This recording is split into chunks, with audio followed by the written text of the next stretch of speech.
let me talk to you about state PSC exams versus SSC exams.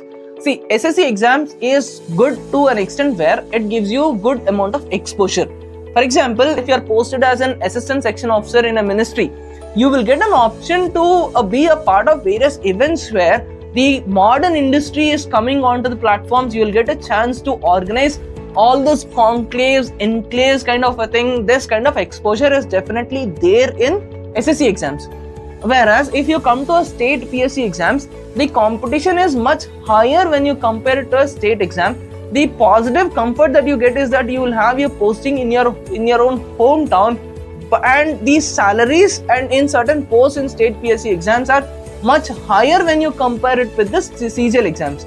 Yet again, the amount of exposure that you get as a part of state PSCs or state exams or state jobs is relatively lesser when you compare it with certain jobs that are there in the 4,600 grade pays of SSC exams.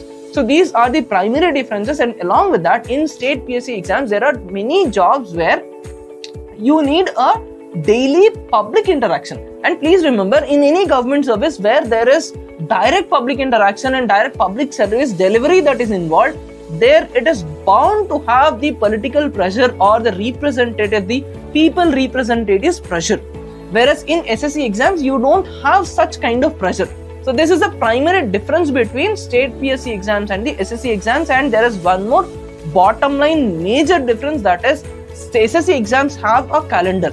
I do agree that the 2025 cycle has seen a lot of ups and downs and glitches, but the state PSC exams have these kind of glitches happening every year. For every notification, there is some or the other zero kind of an issue, especially in southern part of the country.